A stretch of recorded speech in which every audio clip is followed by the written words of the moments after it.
మొదటి అధ్యాయము మరి మా వాక్యాల కొరకు 6వ వచనాన్ని మనం చదువుకుందాం. 6వ వచనం. కుమారుడు తన తండ్రిని గణపరచును కదా, దాసుడు తన యజమానుని గణపరచును కదా. నా నామమును నిర్లక్ష్యపెట్టు యాజకులారా, నేను తండ్రినైతే నాకు రావలసిన ఘనత ఏమాయను? నేను యజమానుడనైతే నాకు భయపడువాడు ఎక్కడ ఉన్నాడు? అది సైన్యముల అధిపతి యెహోవా నిమ్మన్నాడుగా.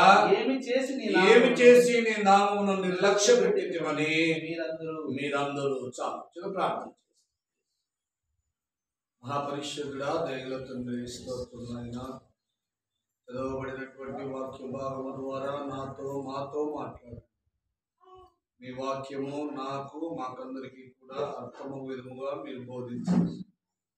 మీ వాక్యము ద్వారా మమ్మను హెచ్చరించండి దేవా. మీ వాక్యపు వెలుగులోనికి మమ్మల్ని నడిపించండి నాయనా. మీరే సహాయం చేయండి. నిలబడినటువంటి విలాసుని మీ యొక్క ఆత్మ జ్ఞానము చేత నింపి, మీ యొక్క ఆత్మశక్తి చేత నింపి మీరే వాడుకోమని మా ప్రియ రక్షకుడు యేసు ప్రభువు శ్రేష్ఠ నామమున ప్రార్థించి బోధించుకొనుచున్నాము తండ్రి.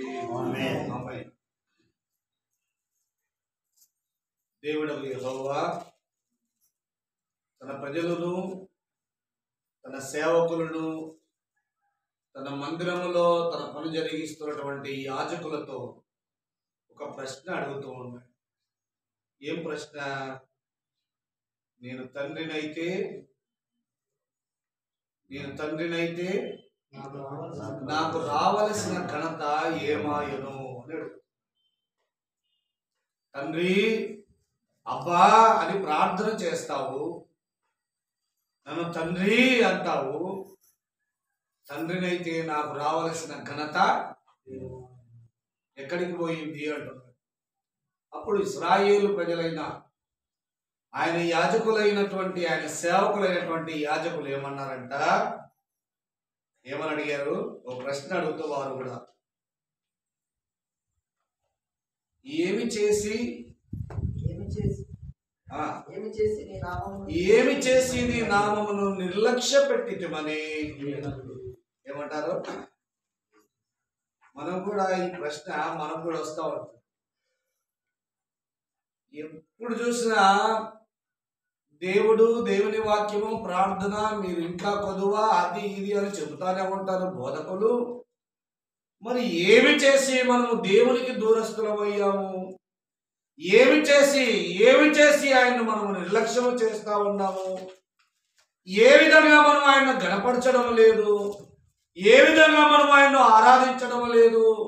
ప్రతి ఆదివారం మందిరానికి వెళ్తూ ఉన్నాను.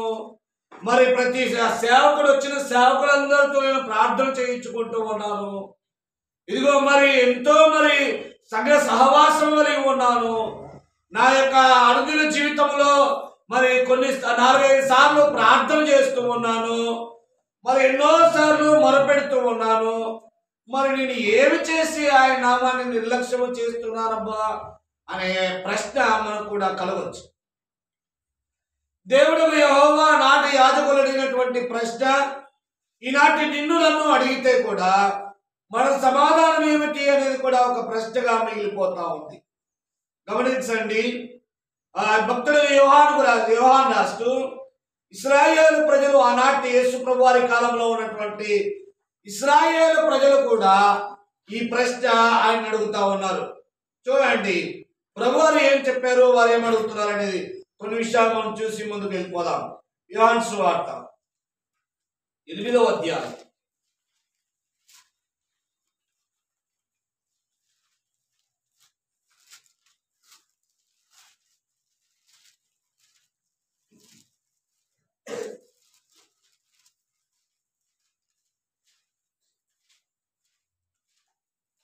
క్షమించండి, యోహాను సువార్త 5వ అధ్యాయం 19వ వచనం. 5వ అధ్యాయం 19వ వచనం చదవండి. కాబట్టి యేసు వారికి ఇట్లు ప్రత్యుత్తరం ఇచ్చాను, తండ్రి ఏది చేయుట కుమారుడు చూచును, అదే కాని తనంతట తాను ఏదియు చేయనేరడు. ఆయన వేటిని చేయును వాటిని కుమారుడును అలాగే చేయును. తండ్రిని గణపరిచేటువంటి కుమారుడు ఏం చేయాలా? తండ్రి ఏది చేయుట తాను చూచెనో అదే చెయ్యాలి, అలాగే చెయ్యాలి. కాబట్టి తండ్రి అబ్బాని పిలుస్తూ ఉన్నాము, అనేక మార్లు ప్రార్థన చేస్తూ ఉన్నాము, వచ్చిన సేవకులలో వాడుకొని దేవుని వాక్యాన్ని వింటూ ఉన్నాము. మరి ఇంకా మనకు కొదలేమిటి?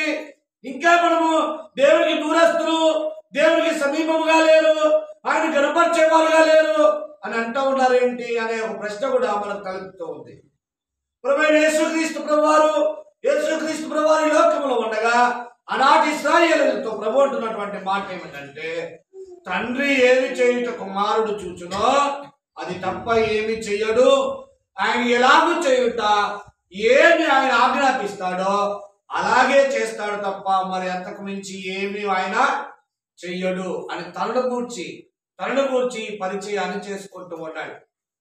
ఎందుకంటే ఆనాటి ఇశ్రాయేలీయులందరూ యేసు ప్రభువారు ఏదో ధర్మశాస్త్రాన్ని ఉల్లంఘిస్తూ ఉన్నారు, ధర్మశాస్త్రాన్ని తప్పుదో పట్టిస్తూ ఉన్నారు, ధర్మశాస్త్ర ఆజ్ఞానుసారంగా బ్రతకడం లేదు, ఇతడు దేవుని విరోధి అనే ఒక అపవాదు కూడా యేసుక్రీస్తు ప్రభువారి మీద వారు వేశారు. అందుచేత ప్రభు తాను నాకు చెప్పుకోవలసి వచ్చింది. తండ్రి ఏమి చేయుట కుమారుడు చూస్తాడో అదే చేస్తాడయ్యా, తండ్రి ఎలాగూ చేయుట కుమారుడు చూస్తాడో అలాగే చేస్తాడు తప్ప మరి ఏ విధంగానూ చేయడు. కాబట్టి తండ్రిని గణపరిచే కుమారుడు ఏమి చేయాలి? తండ్రి ఏమి చెప్తాడో, తండ్రి ఏమి ఆజ్ఞాపిస్తాడో, తండ్రి ఏమి చేయుట చూచాడో, తండ్రి ఏమి చేయుట చదివాడో అదే చెయ్యాలి తప్ప అంతకు మించినది చేయకూడదు. ఆయన ఎలాగూ చేశాడో, ఆయన ఎలాగూ మాట్లాడాడో, ఆయన ఎలాగూ నడుచుకున్నాడో, ఎలాగూ ప్రవర్తించాడో, ఎలాగూ ఆయన తన జీవితాన్ని ఈ లోకం కొరకు దారపోశారో అలాగే ప్రవర్తించాలి తప్ప ఆ ప్రవర్తనకు మించిన ప్రవర్తన నీకు ఉండకూడదు.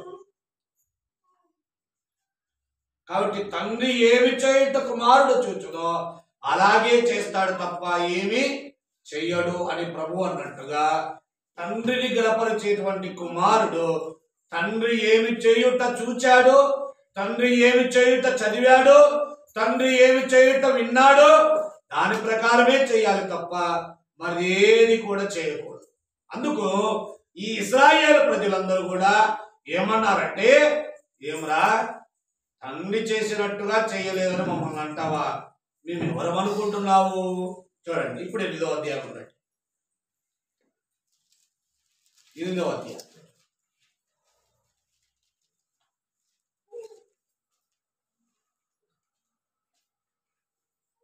39-40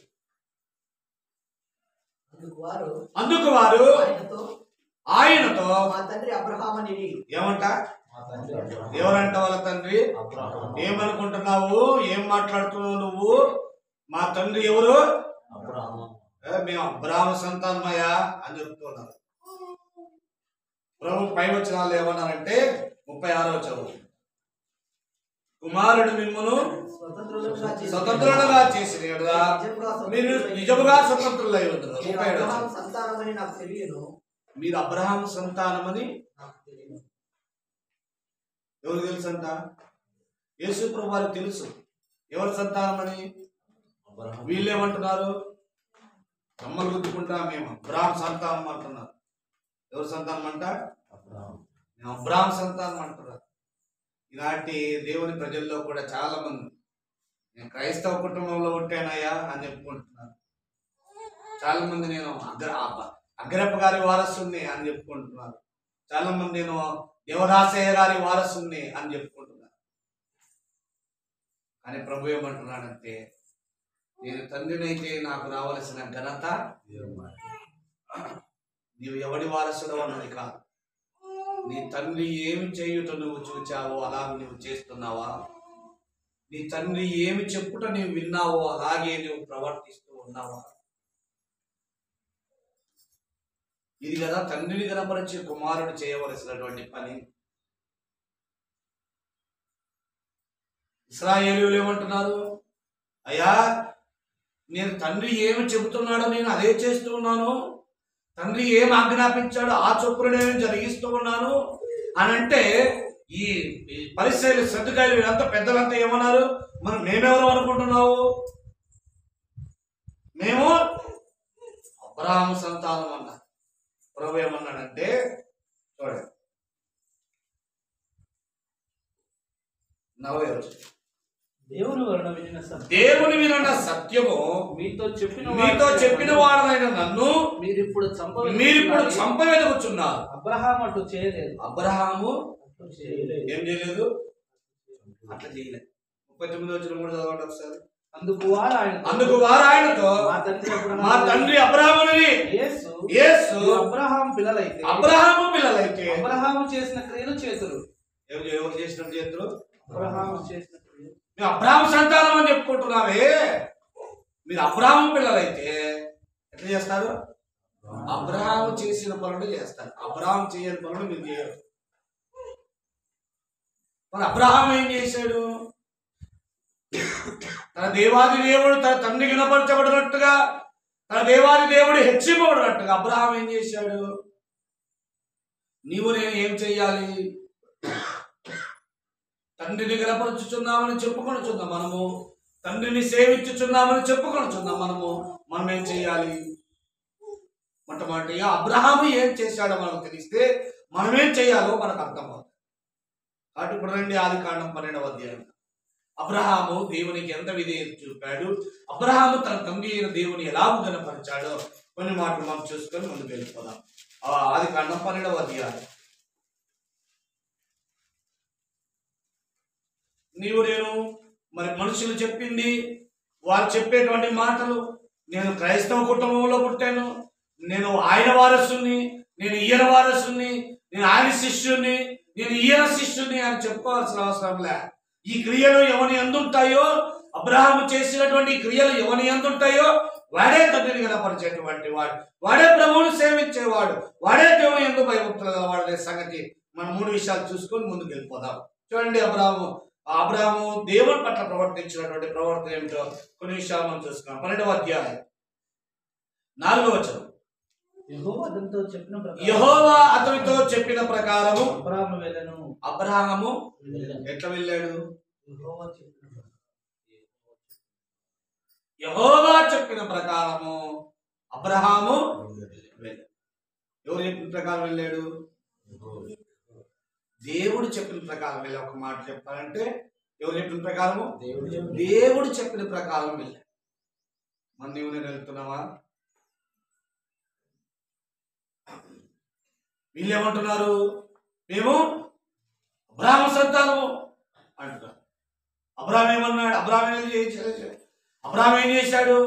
అబ్రహాము దేవునికి ఎంత విధేయత చూపాడు, అబ్రహాము దేవుని మాటకు ఎంత లోబడ్డాడు, దేవుని మాట ఎలా విన్నాడు, దేవుని మాట ప్రకారం ఎలా బ్రతికాడు, దేవుని మాట ప్రకారం ఎలా జీవించాడు. ఇవేమో కల్లా వారసత్వం మాత్రం ఉంటే సార్ ఏమంటారు? నేను అబ్రహాము కుమారుడును అన్నాడు. అబ్రహాం ఏం చేశాడు? యెహోవా చెప్పినట్లుగా అతడు దేవుడు చెప్పినట్టుగా చేశాడు, దేవుడు చెప్పినట్టుగా ప్రవర్తించాడు. దేవుడు ఏం చెప్పాడయ్యా? 12వ అధ్యాయం 1వ వచనం చదివితే, నీవు లేచి దేశం నుండి, ఎక్కడి నుండి? నీ దేశం నుండి, నీ బంధువుల ఎదురు నుండి, నీ తండ్రి ఇంటి నుండి బయలుదేరి నేను నీకు చూపించు దేశమునకు. సాధ్యమా? ఎక్కడి నుంచి వెళ్ళిపోవాలట? నివసించే దేశము, బంధువుల యుద్ధ నుండి.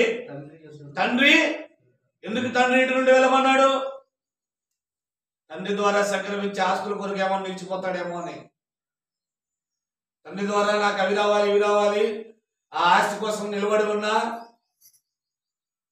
తండ్రి ఇంటి నుండి బయలుదేరి నేను నీకు చూపించు దేశమునకు. మమ్మల్ని విడిచిపెడతానమ్మా, మా సొంత దేశాన్ని విడిచిపెడతా ఉన్నామా? మన బంధుజనులను విడిచిపెడతా ఉన్నామా? దేవుడు మనకు చెప్పినట్టుగా మనం వింటున్నామా? అబ్రాహాము ఎలా ప్రవర్తించాడు? నేను అబ్రాహాము సంతానము, నేను వాని సంతానము, వీని శిష్యుడు చెప్పుకోనట కాదు.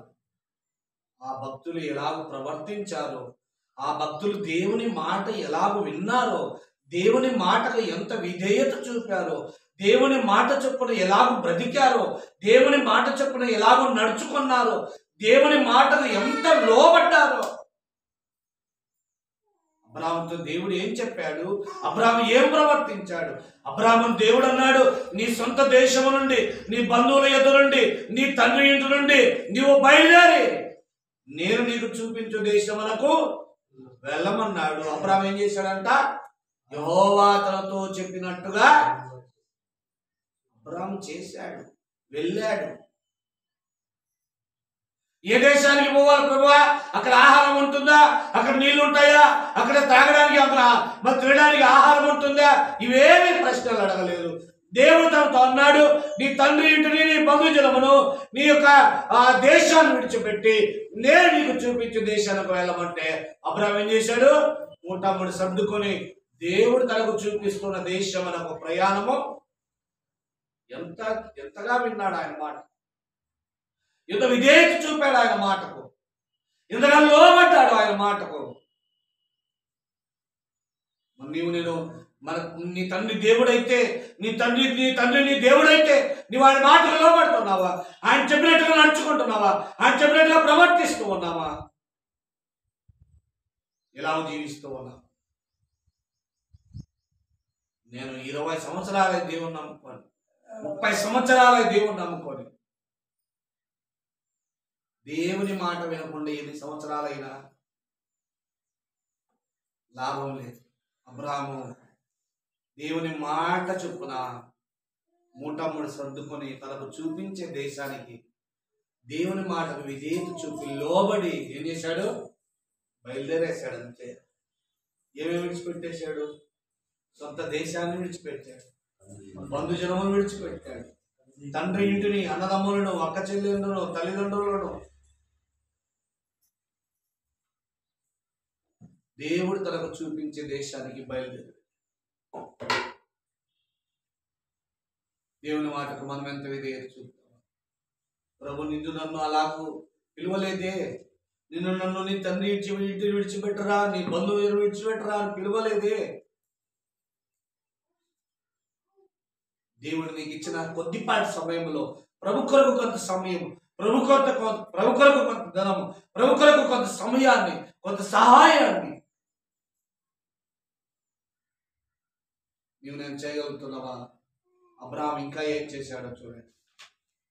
అబ్రాహాము దేవుని మాట చొప్పున ఆయన తనకి ఏం చెప్పాడు దాని ప్రకారం నడుచుకున్నాడు. రెండవది అబ్రాహాము ఏం చేశాడు? 22వ అధ్యాయం ఆదికాండంలో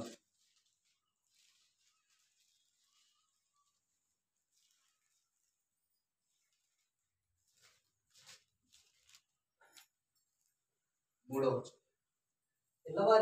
తెల్లవారినప్పుడు అబ్రహాము లేచి తన గాడిదకు గంత కట్టి తన పనివారిలో ఇద్దరిని తన కుమారుడు ఇస్సాకును వెంట పెట్టుకొని దహన బలి కొరకు కట్టెలు చీల్చి లేచి దేవుడు తనతో చెప్పిన చోటికి ఎక్కడికి వెళ్ళాడంట? దేవుడు తనతో చెప్పిన చోటికి వెళ్ళాడు. ఇక్కడ సన్నివేశం ఏంటో తెలుసా? ఇంటికి వెళ్తాను చదవ, 22వ అధ్యాయం అంతా చదవ. అబ్రాహాము దేవుడు అన్నాడు, 22 మొదటి 2 వచనాలు కూడా చదవండి. ఆ సంగతులు జరిగిన తర్వాత దేవుడు అబ్రాహామును పరిశోధించును. ఎట్లనగా ఆయన అబ్రాహామును పిలువగా అతడు చిత్తం ప్రభు అనెను. అప్పుడు ఆయన నీకు ఒక్కడై ఉన్న నీ కుమారుని అనగా నీవు ప్రేమించి ఇస్సాకును తీసుకొని మోరియా దేశమునకు వెళ్ళి అక్కడ నేను నీతో చెప్పబో పర్వతములో ఒకదాని మీద దహన బలిగా అర్పించమని. ఎక్కడికి బయలుదేరుతున్నాడయ్యా? దేవుడు తనకు చెప్పిన చోటికి ఎందుకు వెళ్తున్నాడు? తన కుమారుని బలి ఇచ్చుటకు బయలుదేరాడు. దేవుడు ఏమన్నాడు? నీవు ప్రేమించుచున్నా, నీకు ఒక్కడై ఉన్నా నీ కుమారుని నాకు దహన బలిగా అర్పించమను. ఏ వయసులో పుట్టాడు ఇస్సాకు? 100 సంవత్సరాల వయసులో వచ్చాడు. 100 సంవత్సరాల వయసులో పుట్టాడు.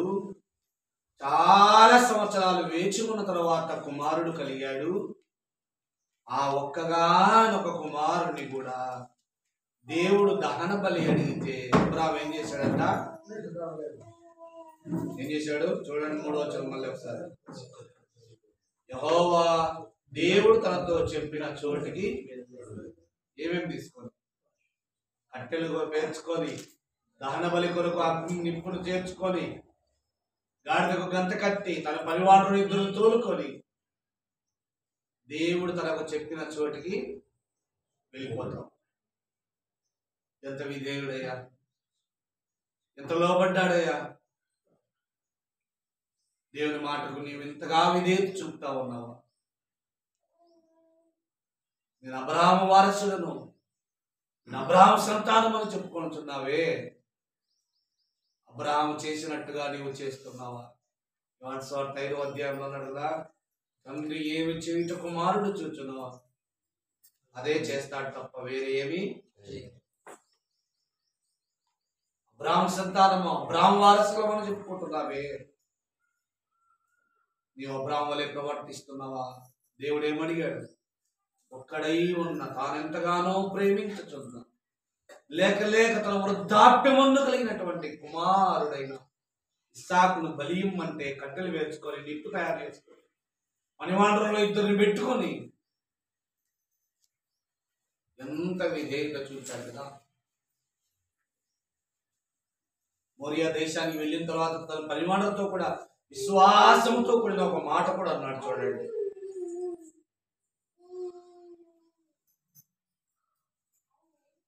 తన పనివారితో మీరు గాడిదతో ఇక్కడనే ఉండుడి, ఇక్కడనే ఉండుడి, నేను ఈ చిన్నవాడును అక్కడికి వెళ్ళి దేవునికి మ్రొక్కి మరలా మీ యొద్దకు వచ్చేదమని చెప్పాను. మరలా మీ యొద్దకు. ఎంత విశ్వాసంతో ఉన్నాడు! దేవుడు అడిగాడు, ఆయనే ఇచ్చాడు, ఆయన తీసుకోవడని ఆయనకు తెలుసు. ఆయనకు ఆ విశ్వాసం, దేవుని యందు ఆ నమ్మిక ఉంది. అందుకే అబ్రహాము పనివాడితో అన్నాడు, నేను నా కుమారుడు అక్కడికి ఆ కొండకి వెళ్ళి దేవునికి మొక్కి మరలా వస్తాను. తండ్రిని కనపరిచే కుమారుడు తండ్రి ఏమి చెబుతాడో దాన్ని చేస్తాడు. తండ్రి ఎలాగో నడుచుకున్నాడో అలాగో నడుచుకుంటాడు.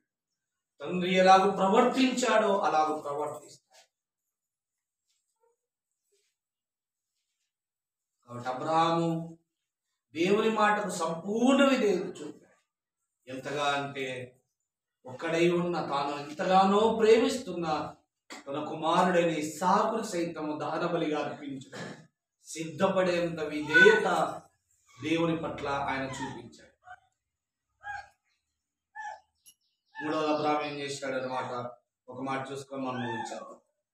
అబ్రహాము దేవునికి పట్ల, దేవునికి విధేయత చూపిన దాని పట్ల ఆయన చేసిన ఒక కార్యాన్ని మనం చూసుకొని ముందుకు వెళ్ళిపోదాం. ఆదికాండం 18వ అధ్యాయం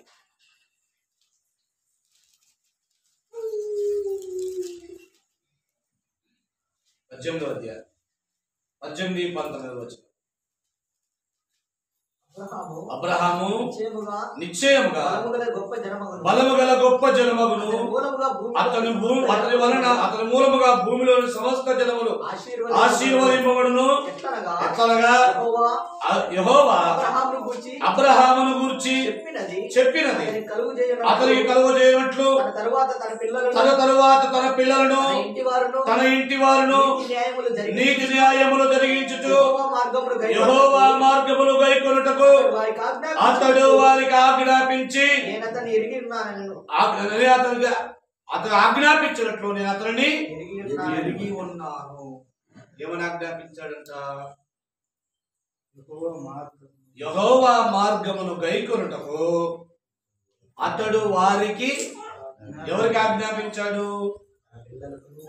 తన పిల్లలకును తన ఇంటి వారికి నీతి న్యాయములు జరిగించుచు యెహోవా మార్గమును గైకొనుటకు తన ఇంటి వారికి తన పిల్లలకును యెహోవా మార్గమును గైకొనుటకు అబ్రహాం ఏం చేశాడంట?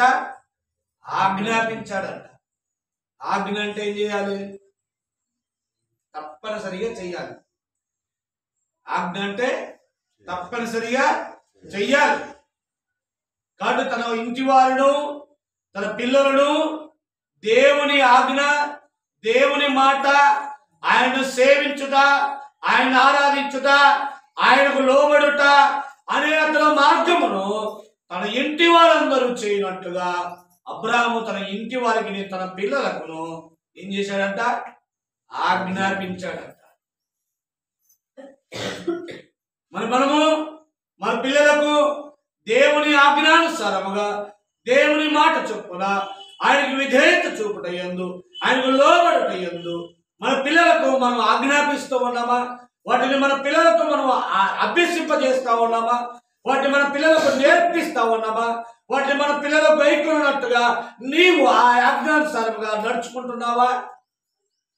కాబట్టి తండ్రి ఏమి చేయుట కుమారుడు చూచునో అదే చేస్తాడు కనుక తండ్రిగా దేవుని పిల్లలకు తండ్రిగా శరీర సంబంధులైన నీ పిల్లలు వాటిని చూచి, నీ ప్రవర్తన చూచి, నీ విధేయత చూపి, నీ త్యాగాన్ని చూసి దేవుని మార్గం నుండి తొలగిపోకూడనట్టుగా మొట్టమొదట తండ్రి తండ్రులైన వారందరూ కూడా అబ్రహాము దేవునికి ఎంత విధేయత చూపాడో, అబ్రహాము దేవుని మాట ఎంతగా విన్నాడో, అబ్రహాము ఎంత త్యాగపూరితముగా జీవించాడో, అబ్రహాము తన ఇంటి వారును తన పిల్లలను దేవుని మార్గం అనుసరించినట్టుగా ఇలాగూ ఆజ్ఞాపించాడో, నీవు నేను మనం కూడా అలాగూ ఆజ్ఞాపించి, అలాగూ జీవించి, అలాగూ ప్రవర్తించి తండ్రికి మహిమనీయ బుద్ధులమై ఉన్నాం. కాబట్టి కుమారులైనాడు చెడిపోయి, కుమారులైనాడు సరిగా ప్రవర్తించడం లేదు, కుమారులైనాడు సరిగా నడుచుకునటం లేదు, కుమారులైనాడు దేవుని మార్గం నుండి తొలగిపోతా ఉన్నారంటే కారణం ఏమిటి? నీవు సరిగా విధేయత చూపలేదు దేవుని. మొట్టమొదట దేవుని మాట నీవు వినలేదు. చిన్ననాటి నుండి నీ కుమారులు, నీ కుమార్తెలు, నీ ఇంటి వారందరూ దేవుని మార్గములో ఉండనట్టుగా నీకు వారికి ఆజ్ఞాపించి నేర్పించలేదు. వారికి ఆ మాటల గురించి తెలియచేయలేదు. ఆ మార్గము దైవిక మార్గాన్ని గురించి నీవు అనుసరించి నడచట్లేదు కనుక నీ కుమారులు, నీ కుమార్తెలు ఈనాడు చెడిపోయి వారి ఇష్టానుసారముగా ప్రవర్తిస్తున్నారనే సంగతిని మనం గుర్తుపెట్టుకోవాలి. కనుక ఇశ్రాయేలు వారందరూ కూడా యేసు ప్రభువు వారు బ్రతికి ఉండగా ఏమన్నారు? మేము అబ్రహాము సంతానం. అబ్రహాము ఏం చేశాడయ్యా? అబ్రహాము దేవుని మాట విన్నాడు. అబ్రహాము దేవునికి విధేయత చూపాడు. అబ్రహాము దేవుని పట్ల త్యాగపూరితముగా ఉన్నాడు. అంత మాత్రమే కాదు, తన పిల్లలు, తన ఇంటి వారందరూ దేవుని మార్గం విడిచిపెట్టకుండానట్టుగా వారికి ఖండితముగా ఏం చేశాడు? ఆజ్ఞాపించారు. మీరు రావాలి, ప్రార్థనకు రావాలి, దేవుని వాక్యం చదవాలి, దేవుని మాట వినాలి, విధేయత చూపాలి. నీవు తప్పుడు త్రోవల్లో ఉండి నీవు దేవుని మాట నీ కొడుకు చెప్తే వింటాడా? దేవుని మాటకు నీవు విధేయత చూపకుండా దేవుని మాటకు నువ్వు లోబడాలి నాయనా అని నీ కుమారుడికి చెప్తే వాడు వింటాడా? అది ఎన్నటికీ జరగదు. నీవు ఎంత విధేయతగా, నీవెంత దేవుని మాట విని, నీవు ఎంతగా దేవుని మార్గమును అనుసరించి నడుస్తావో నిన్ను చూచి నీ కుమారుడు, నీ కుమార్తెలు, నీ ఇంటి వారు అదే మార్గంలో నడుచుకుంటారు. తద్వారా నీ వలన తండ్రికి మహిమ, నీ వలన తండ్రికి ఘనత, నీ వలన తండ్రికి సమస్త మహిమ కలిగి నీ పిల్లల ద్వారా కూడా అటువంటి ఘనత, మహిమ, ప్రభావములు దేవుడు పొందినట్టుగా ఆ మార్గము ఉపయోగపడుతుందని దేవుని సేవకునిగా మనం చేస్తాం. కనుక మనము వారి వారసులము, వీరి వారసులము అని చెప్పుకున్నట్టు కాదు. వారు ఎలాగో ప్రవర్తించారో, వారు ఎలాగో నడుచుకున్నారో, వారు దేవుని మాట ఎలాగో విన్నారు, దేవునికి ఎంత విధేయత చూపారో, ఎంత త్యాగపూరితంగా బ్రతికారో, మనం కూడా అటువంటి అనుభవము, అటువంటి ప్రవర్తన, అటువంటి నడవడి, అటువంటి విధేయత కలిగి ప్రభువుకు ఘనత మహిమ తేవలసిన బాధ్యత మన మీద ఉంది. దేవుడి కొద్ది మాటలు మన కొరకై దీవించును గాక.